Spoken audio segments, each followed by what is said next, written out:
right, on the ropes out here, Oxon Hill Boxing. Got another one of the coaches up here.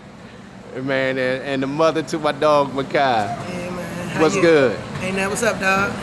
Ain't nothing much, not much. I gotta say congratulations. Appreciate you. Co-Gym of the Year this year, Gym of the Year last year. 2 times, baby. 2 times. How it feel? Feel good, man. We put a lot of hard work in, man. You come around, you see what we do.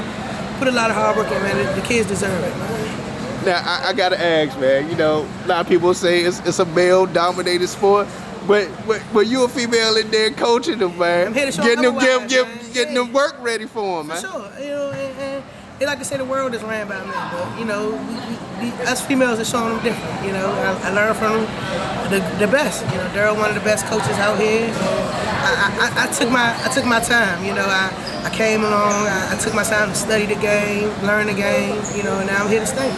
You know, that's a great point right there. Like you said, when you came in, you studied the game. Yeah. How long was that process for you, man, when you came aboard? I think my son was in the gym with Daryl maybe almost 2 years before I even considered coaching. You know, I wanted to make sure I understood the amateur boxing piece. I understood what he wanted as far as his style in the gym.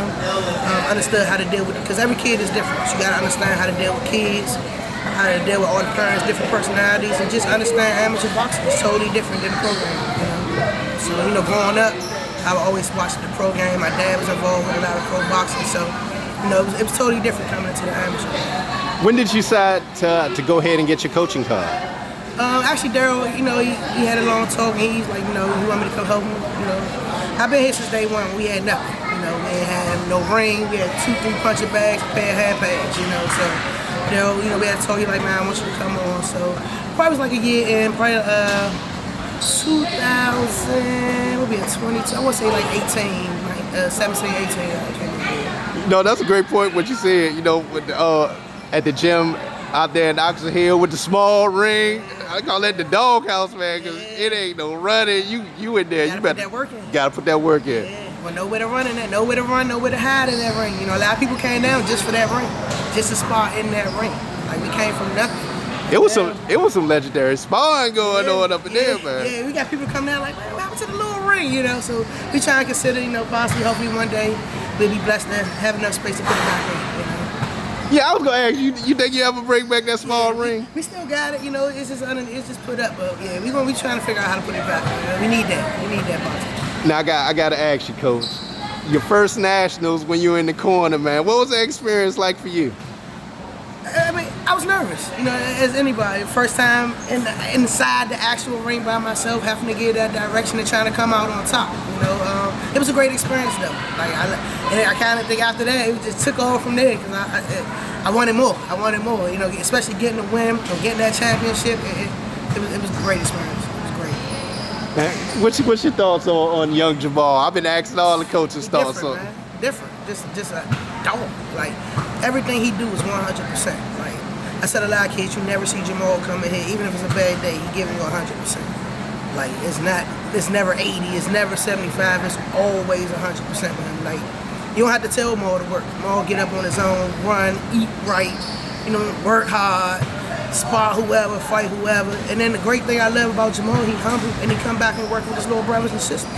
Jamal will put his head gear and want to get in the ring with them, man. Put your hands up, you know what I'm saying? Nah, do this, turn out. So I love that about him. Maul's different, man. And I expect him to do great things when he go pro, man. Man, I cannot wait till he get on that pro scene, man. Yeah, he gonna stir up a lot. He gonna light things up. Yeah, he gonna stir it up. He's just a great fighter to watch. Like he entertaining, you know what I mean? And that's I think we missing with a lot of boxing right now. It's like a lot of these fighters good, but they boom. You know what I mean? You watch that shit, bang. Somebody knock somebody out, you know what I mean? But Maul, he just always excited, man. I just look forward to him taking over that program, man. Now I gotta ask you. I see you got the new Money Hungry hat on. Man, talk about that brand from your son, Makai, man. And it's probably one of the hottest in the area right now because you hear about what shooters and Project Dreams and Money Hungry. Yeah, Money Hungry. And Money Hungry. That's what they doing. I mean, it just took over. Like I said, he came to me. Mom, I want to make some masks. So we started during the pandemic. I gave him $50. Get some masks, you know. Came out on some more. I said, you just made some money, right? So buy them yourself. So after they said, I think I'm gonna try t-shirts. I said, t-shirts? He said, yes, okay. We got like 48 t-shirts done. They sold out in like an hour and a half. So okay, we went back, and before the summer was over, I think he went through like 2,000 shirts.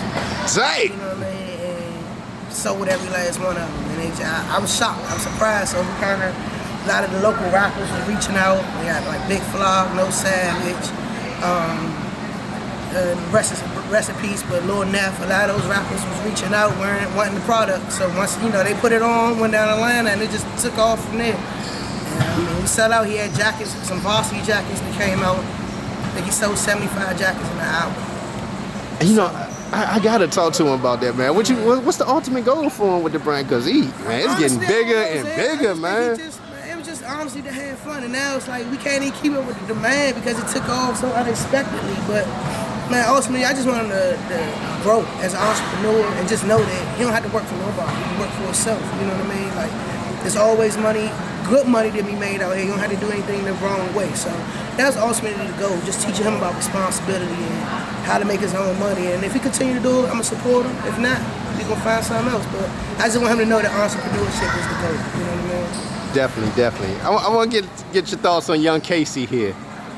I love Casey. You know what I mean? Especially, I do being a female coach, and that's our only girl right now. Well, we got another little girl coming in, but I love Casey. She works hard. Casey gives 100. She listens. She gives 100%. And she's a gymnast. You know what I mean? Like, she just has that look. Like, you probably see her and don't even think she boxes. And then when you get in there, you're like, oh, snap. Whoa. She hit you with everything. Like, it's hard to even get her a fight right now. You know what I mean? We can't even get a boy to fight her. They don't want to lose to no girl. Nobody want to lose to no girl. You know what I mean? But I love Casey, man. She a hard worker. And I expect her to do big things in the future, man. Something like Sierra did. You know? As a matter of fact, I was just... hopefully we see her doing big things in the future. She stick with it. I'm glad you brought that up, Sierra Martinez, because I was actually about to bring her up, man. Get your thoughts on the things she's doing with the Army and the WCAP program. Yeah, it's a great move for her, you know, especially with how women boxing is going right now. There's not a lot of money in it, so I just think that was a great move for her. You know, go out, get your career, earn some money, and while still doing what you love, you know. Is that disappointing to you to see that we're still talking about money when it comes to the sport of boxing for women? It's crazy. Because me personally, some of these fights I see on TV, I'd rather watch Clarissa Shields or Michaela Mann. You know, I'd rather watch those females fight than some of these born men that you see fighting and making all this money. Like, there's no reason why Clarissa Shields got to be in the UFC. You know what I mean? If she not making the money she should be making as money. Oh, go all the way to England just to fight. That's crazy. There's no reason why she not getting $1 million a fight. You know what I mean? Honestly. I mean, I pay for her pay-per-view before I pay for a lot of these men we watch on pay-per-view.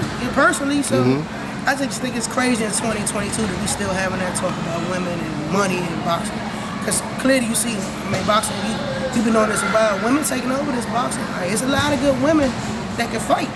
Especially in the amateurs, there's a lot of good women talent. I think people still talking about that Amanda Serrano fight up there in New York, that's man. That's what I'm saying. There's a lot of good women fighters, and they deserve the compensation. You know, and unfortunately, that's just the world we live in. Women are compensated for a lot of things they do. You know what I mean? They can make more money going out getting a 9 to 5 than knocking out 4, 6, 8 people. You know what I mean? So hopefully it'll change sooner than later, but I don't know. I don't see it. They don't respect us, you know, in the sport. They don't respect us in the sport. Hey, Coach, I truly appreciate your time today. Man, I appreciate everything you do for these kids, man. I appreciate it. On the ropes, we out. We out, baby.